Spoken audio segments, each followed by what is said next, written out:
Report on a journey to the western states of North America and a stay of several years along the Missouri during the years 1824 to 1827 by Gottfried Duden.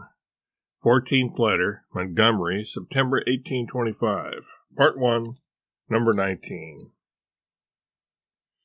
I have met with some inconveniences that I could easily have avoided if I had been better informed. When I landed on the American coast, I was not familiar with the most recent laws concerning the sale of public lands. I had no further information than that the areas that had been announced for sale could be acquired merely by offering $2 per acre, and that the purchase price could, in part, be paid within 4 years. I had counted upon this when making my financial arrangements, and only when I was far into the interior did I learn that the price had been reduced to $1.25, but that it had to be paid at once.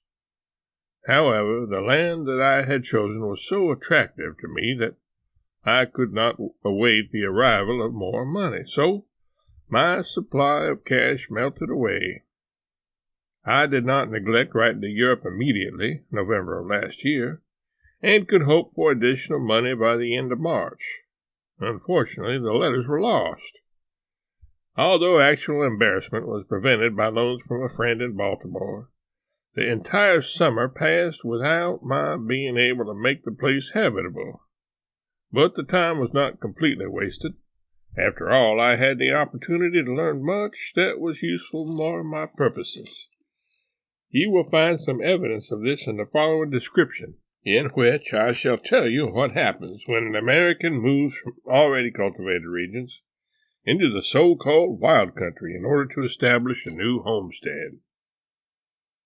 Every day during this season, immigrants from Kentucky, Ohio, Virginia, Pennsylvania, and so forth arrive.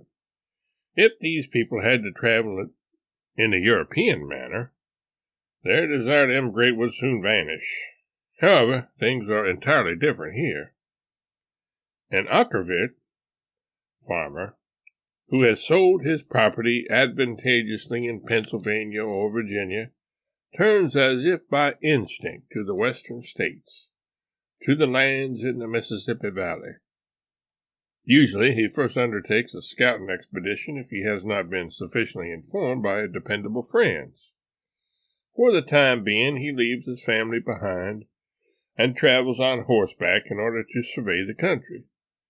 Usually he is in the company of other persons who have the same purpose in mind. This occurs either in the spring or in the fall.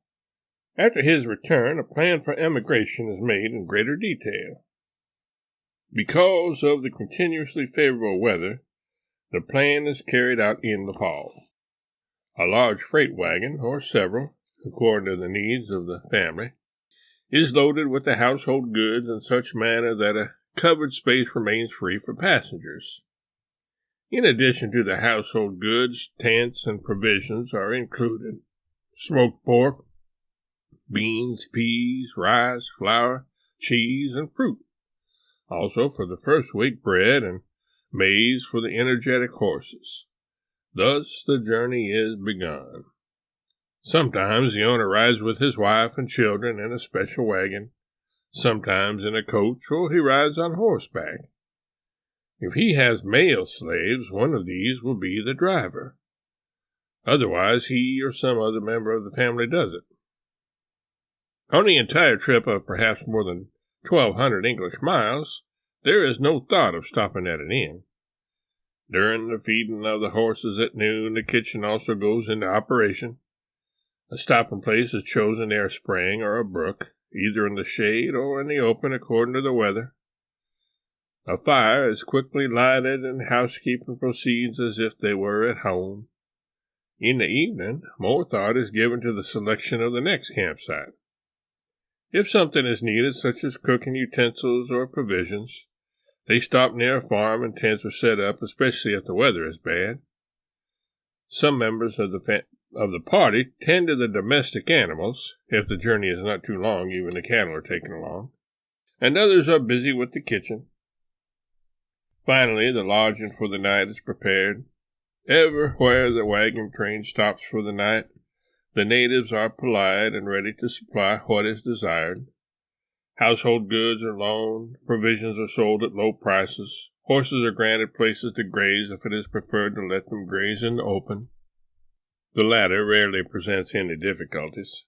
Usually it is necessary only to hang a bell around the neck of the leader of the herd and to make his walking more difficult by fastening hobbles to his legs. They are tired and hungry and will not easily leave a good grazing place. Also, a trained dog would easily find their trail. However, there are cases when they take advantage of a moment of freedom to run back home. No distance and no stream will then hold them back, and they know how to find their way back to their old homes even through great forests. In my neighborhood, there are 2 oxen that recently returned from a distance of 100 English miles, having swum across to Missouri. A horse came back alone from Franklin, a distance of about 120 English miles. Horses are more hesitant to swim across the large rivers than cattle. Therefore, in the angle where the Missouri and the Mississippi unite, there are always stray horses that have escaped from the farms in order to return to their homes in Kentucky, Ohio, Virginia, and so forth. The traveling families encounter no difficulties from the end of August to the middle of December. From the most easterly Allegheny ranges to the Missouri, the inhabited places are not lacking where one can secure provisions. Danger from robbers is almost unknown, and there is no record that such a family wagon train has ever been attacked. Everywhere the roads are easily passable for freight wagons. Moreover, an American on such a journey always provides himself with a good axe to quickly repair individual bad places, or make a detour through the forest. A delay of several hours is of no importance for those who eat little more on a journey than at home. I really would have liked to travel in a similar way myself. I always had to depend on inns, as is the case with other individuals, in other words, merchants. Every evening, some things in the wagon had to be unpacked and repacked again the next morning. A traveling household does not experience such inconveniences. It always has the same beds and the same responsibilities for the entire journey. The best inns cannot compensate for that. In the spring, rainfall is more plentiful and roads are in poorer condition. In summer, however, it is too hot, particularly in the months of June, July, and the first half of August. You will perhaps be wondering why I have not yet said anything about the summer along the Missouri, since in one of my previous letters I expressed some worry about this. I shall remark in passing that just as the first winter was called unusually mild, this summer, 1825, was considered unusually hot and dry. Once the Fahrenheit thermometer actually recorded 104 degrees in the shade, about 32 degrees Reaumur.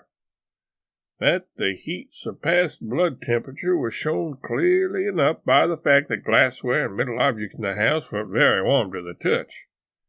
However, the nights were mostly cool, and I enjoyed uninterrupted health.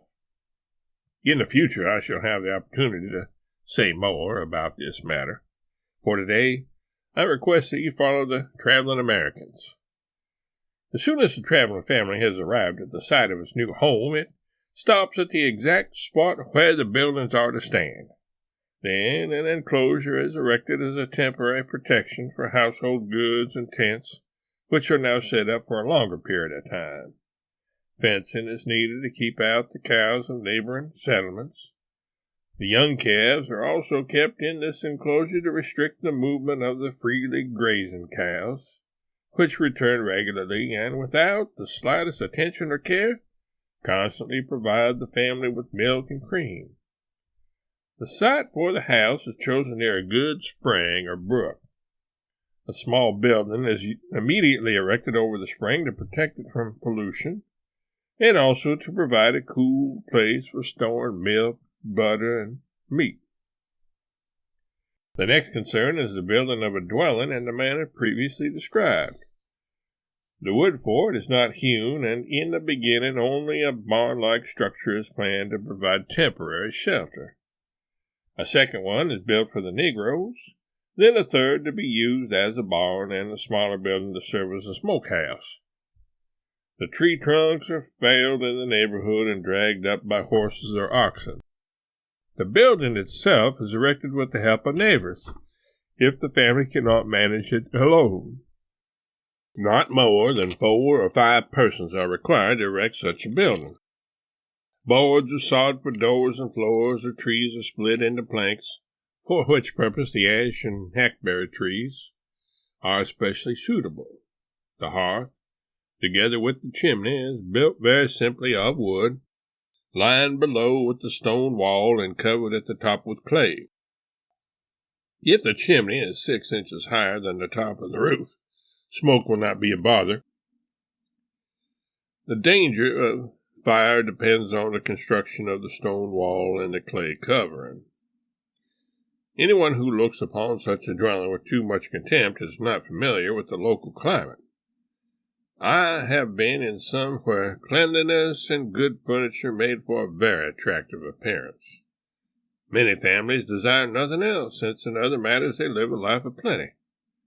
The only thing that I have to criticize about the houses is that they usually have no cellar. The hut around the spring takes its place. In the summer, a moldy odor rises out of the humus under the rough floor. This rarely offends one's nose, but obviously endangers one's health. A floor laid by a carpenter affords perfect protection. Whoever does not want to spend that much on it can take care of the matter himself by removing the humus from the building site, or by burning cut wood from the clearing on the home site. When the building is completed, which requires scarcely 2 to 3 weeks, the family already feels at home, and the next step is to make the land arable.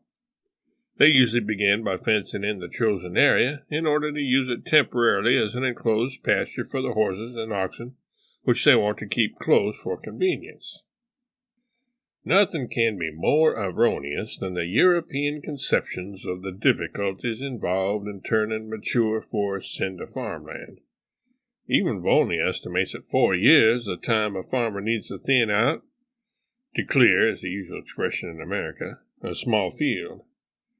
In criticism of all the negative reports, I merely remark that here, where a day's wage amounts to 62.5 cents, the entire work required for a single acre does not cost more than the small sum of $6, or 15 Dutch guilders, provided that the area comprises about 4 to 6 acres. Otherwise, the fencing, which is included, would cost proportionately too much. The field is then completely ready for the plow. Whoever has the work done by his own slaves or by those he hires by the year can do it much more cheaply. Removing the tree stumps is completely out of the question. Such an undertaking would be considered ridiculous here. Only bushes and shrubs are removed together with their root systems.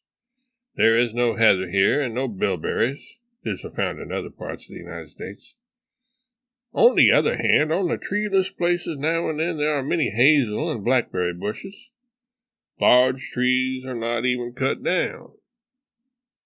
Only trees a foot or less in diameter are felled, and these are cut so close to the ground that the stumps do not disturb the plow of a single tree.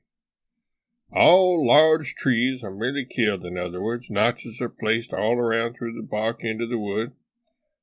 This kills most of them in about 2 weeks, so that they no longer withdraw nourishment from the soil, nor shade it. I say most of them.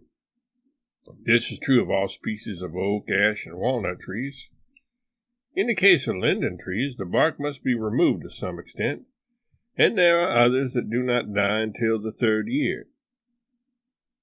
The plane trees and cottonwood trees that are frequently found in the valleys belong to this class. However, from the very beginning, notching has weakened their vitality so much that they will not endanger the harvest.